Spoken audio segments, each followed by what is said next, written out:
Bienvenue dans l'émission Saveurs divines. Cette bonne nouvelle du royaume sera prêchée dans le monde entier pour servir de témoignage à toutes les nations. Alors viendra la fin. Ce pain céleste vous est présenté par Immaculée Niraneza.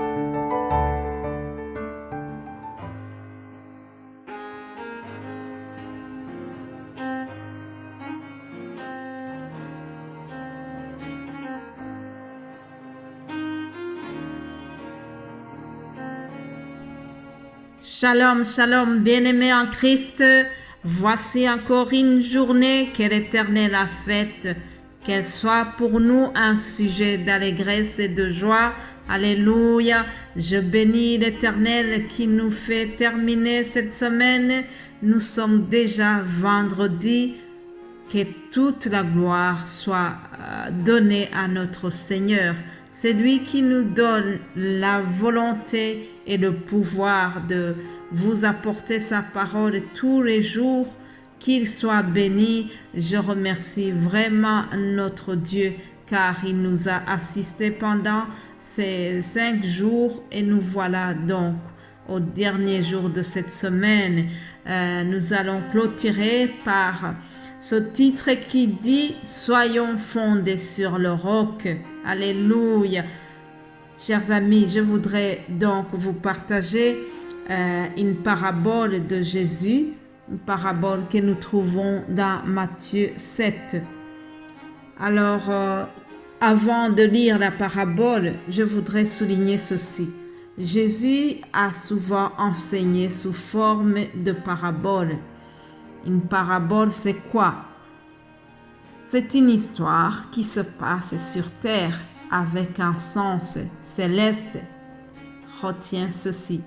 Une parabole est une histoire qui se passe sur terre avec un sens céleste.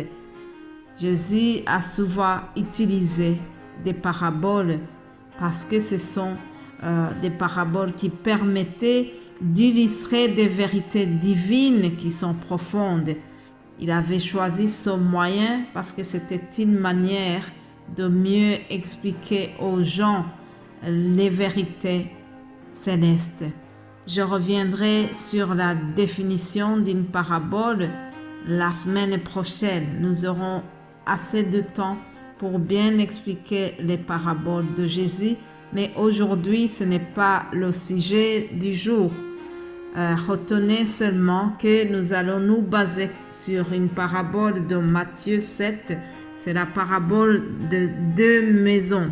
On l'appelle la parabole de 2 maisons. Je lis au nom de Jésus-Christ.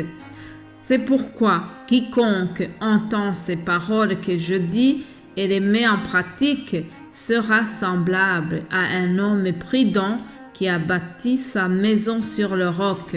La pluie est tombée, les torrents sont venus, les vents ont soufflé et se sont jetés contre cette maison. Elle n'est point tombée parce qu'elle était fondée sur le roc. Mais quiconque entend ces paroles que je dis et ne les met pas en pratique sera semblable à un homme insensé qui a bâti sa maison sur le sable. La pluie est tombée, les torrents sont venus, les vents ont soufflé et ont battu cette maison. Elle est tombée et sa ruine a été grande. Après que Jésus eut achevé ses discours, la foule fut frappée de sa doctrine, car il enseignait comme ayant autorité et non pas comme les scribes. Alléluia. Jésus-Christ a enseigné d'une manière très différente des scribes parce que lui, c'était Dieu. Alléluia. Alors, rapidement, voyons ce que nous pouvons retirer de cette parabole de Jésus-Christ. Il nous dit que les hommes sages, les hommes prudents construisent leur maison sur le roc. La maison, c'est notre vie.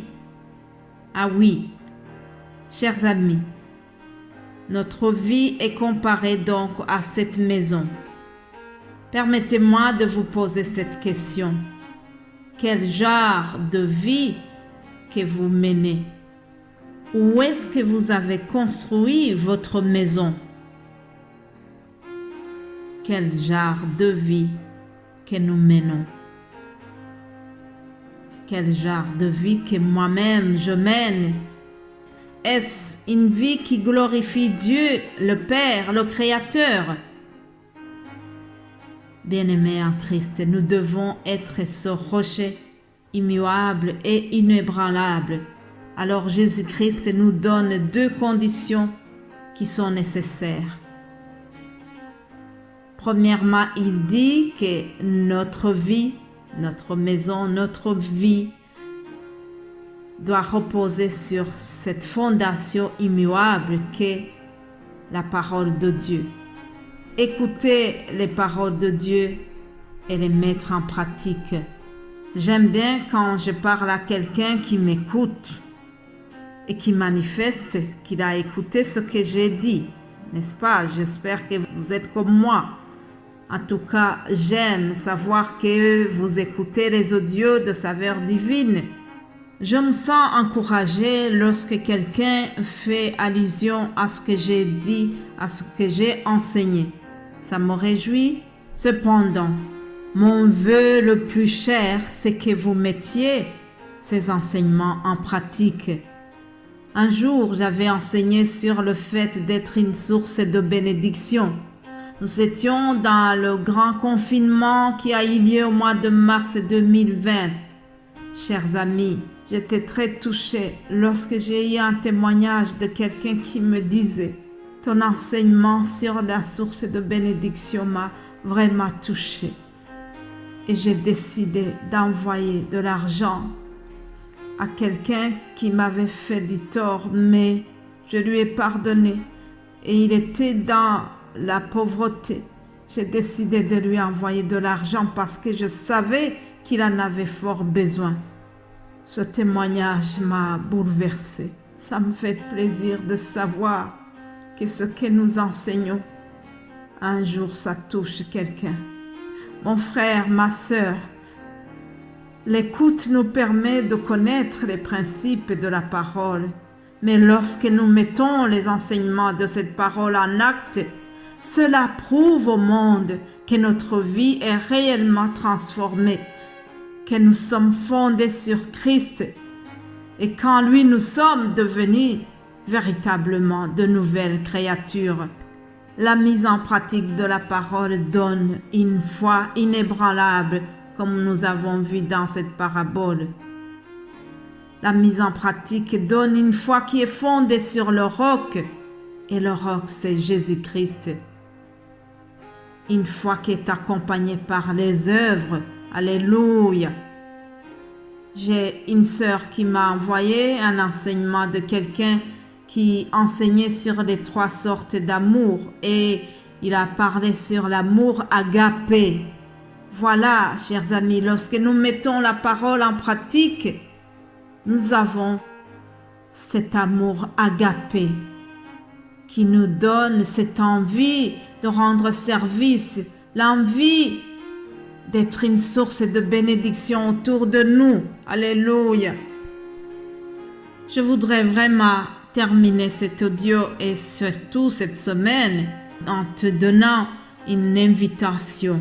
Fonde sur Jésus-Christ. Fonde ta vie sur le roc. Peut-être que tu as écouté la parole de Dieu pendant toute la semaine et que il y a une voix qui t'invite aussi. Il y a l'Esprit de Dieu qui te dit, fonde ta vie sur Jésus-Christ. Au travers ma voix, aujourd'hui Jésus t'appelle encore. Il te dit, viens, viens tel que tu es. Tu ne dois pas attendre d'être parfait ou parfaite. Non. N'écoute pas le diable qui te fait hésiter et qui te fait reculer au lieu d'avancer vers Jésus. Viens, viens tel que tu es. En effet, Jésus-Christ est venu dans le monde pour chercher des pécheurs. C'est une parole certaine et entièrement digne d'être reçue que Jésus-Christ est venu dans le monde pour sauver les pécheurs dont je suis le premier. Mon frère, ma sœur, moi-même qui te parle, je faisais partie des pécheurs, mais Jésus-Christ m'a changé. Jésus-Christ m'a transformé. Aujourd'hui, je me sens libre. Alléluia. Je suis libérée de ma culpabilité. Alléluia. Je te souhaite vraiment d'être libre aussi et surtout de fonder ta vie sur Jésus-Christ, le roc. Passez une excellente journée, bon week-end et nous allons continuer lundi par sa grâce divine. Amen.